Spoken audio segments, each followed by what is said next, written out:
Hello guys, good evening. Welcome back to my YouTube channel the power house ideas. एक बड़ी video, एक बड़ी post जिसमें मैं आपसे डिस्कस करूंगा एक 5 ईयर लॉन्ग डाउन ट्रेंड का ब्रेकआउट जो होने जा रहा है। आई नो एक्साइटमेंट आप लोगों में पूरी बनी हुई है, मुझ में भी बनी हुई थी, सो दैट मैं इस वीडियो को अभी रिकॉर्ड करके अभी डाला आपके लिए, बिकॉज ये एक्साइटमेंट मुझसे भी नहीं रही जा रही थी। मैं चलो आपके साथ शेयर कर ही लेता हूँ। ठीक है, एक बड़ा ब्रेकआउट होने जा रहा है एक स्टॉक के अंदर। वो स्टॉक कौन सा है मैं आपसे शॉर्टली अभी डिस्कस करूंगा। The basic objective of this video shall be the technical analysis and the fundamental analysis, जो हम करेंगे इन डिटेल। आप लोगों में से कईयों के मैसेजेस आए मुझे, किसी ने गेस किया ITC, ITC is not the stock. किसी ने गेस किया L N T, L N T is also not the stock. इन दोनों में से कोई भी ऐसा स्टॉक नहीं है।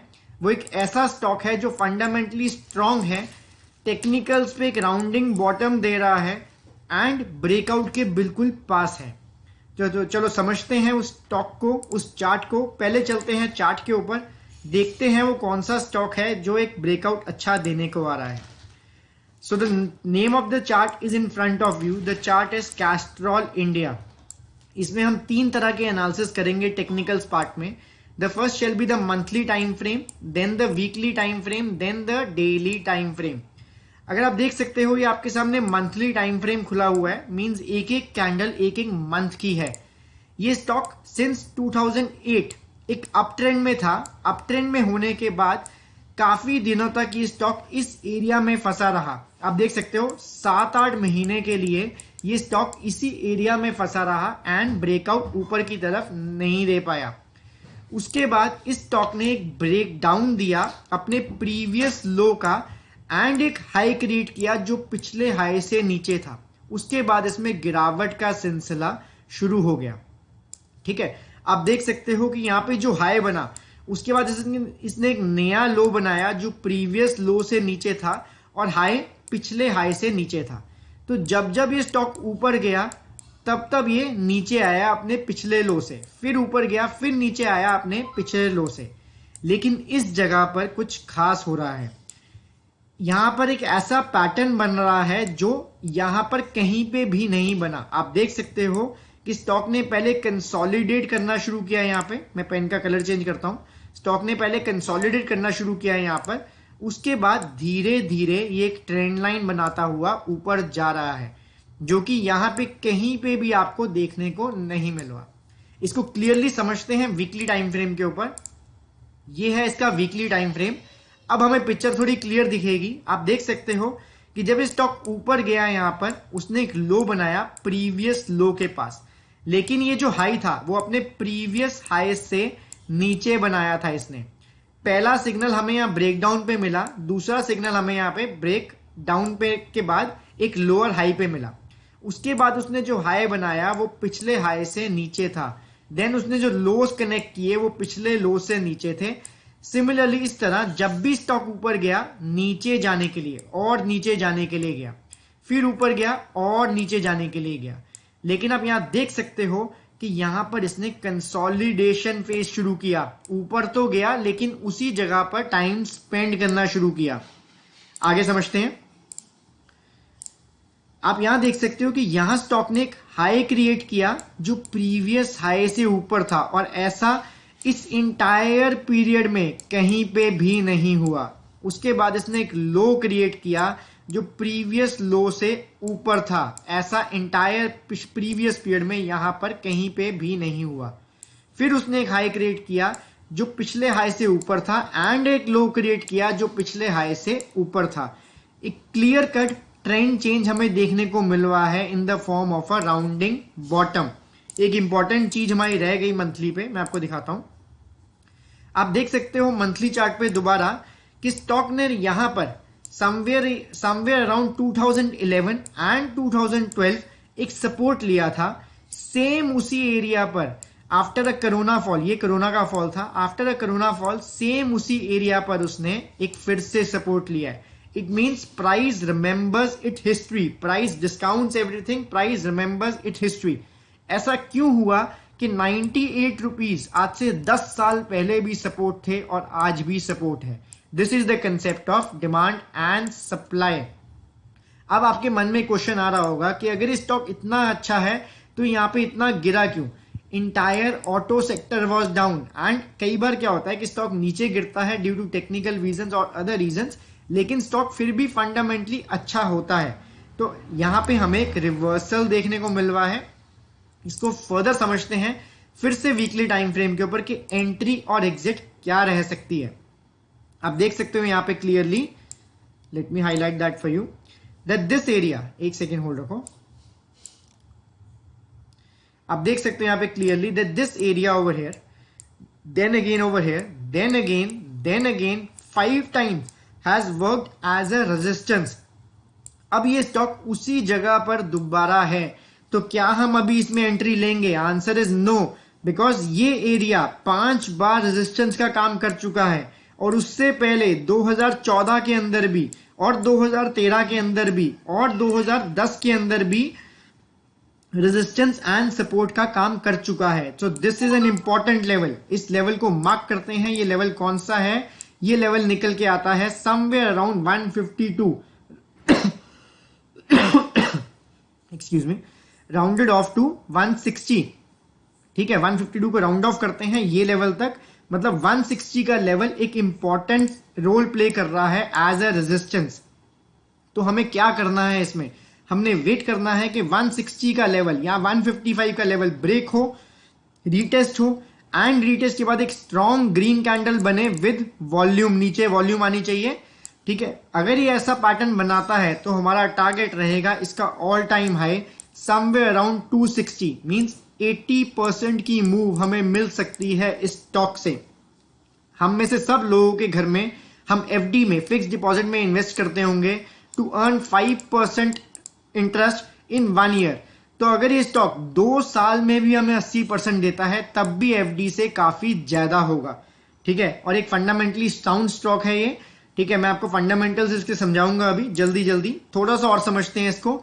अब ये बात रही आपके एंट्री की, what shall be the exit. आप एग्जिट देख सकते हो कि एक मेजर सपोर्ट ये है यहाँ पर, over here, then again over here, multiple times as a resistance and a support work कर चुका है ये एरिया, द एरिया अराउंड 120। हम इस एरिया को इग्नोर करेंगे because this was the corona fall. ठीक है, एक्सेप्शनल फॉल था ये, लेकिन रेगुलर बेसिस पे this area is working as a good support. तो अगर स्टॉक इस लेवल के नीचे कहीं क्लोजिंग देता है तो हम निकल सकते हैं, लेकिन फंडामेंटल्स के बेसिस पे जो इसको इन्वेस्टमेंट करेगा उसको इससे निकलने की जरूरत नहीं पड़नी चाहिए। And one big disclaimer that this is just a study, just my analysis. It's not a trading tip, it's not a trading idea. You are requested to make your own analysis before trading or investing. I am not a SEBI registered analyst. ठीक है, तो आपको अपनी analysis खुद करनी है, खुद trade करना है, खुद इन्वेस्ट करना है। अब चलते हैं इसके अनदर इंपॉर्टेंट पार्ट के ऊपर, इसके फंडामेंटल्स के ऊपर। जल्दी से कुछ की फंडामेंटल स्टडी करते हैं इसके। अगर आप देख सकते हो तो इस कंपनी का मार्केट कैप है 14,515। It means it's a mid cap company. अगर आपको इन फंडामेंटल्स की पूरी चेकलिस्ट समझनी है, मेरे पास एक 18 पॉइंटर्स की वीडियो है जो आपको इसी चैनल पे मिल जाएगी। आप उस वीडियो को देखो, आप इसको कंप्लीटली फंडामेंटली एनालाइज कर सकते हो, इसको भी और किसी और कंपनी को भी। ठीक है, लेकिन मैं कुछ मेजर फैक्टर्स कवर करूंगा इन 18 पॉइंटर्स में से, जिसमें से पहला है market cap, means mid cap company है ये, मीडियम कैप कंपनी है ये, इसके पास अभी काफी पोटेंशियल है ग्रो करने का and to reach to a large cap company. ठीक है, उसके बाद इसका स्टॉक पीई आता है 18.7। 18.7 इज कंसिडर्ड, अगर पीई 10 से लेके 20 में है तो it is considered cheaply priced और fairly priced. Another important parameter is ROCE. ROCE होता है रिटर्न ऑन कैपिटल एम्प्लॉयड।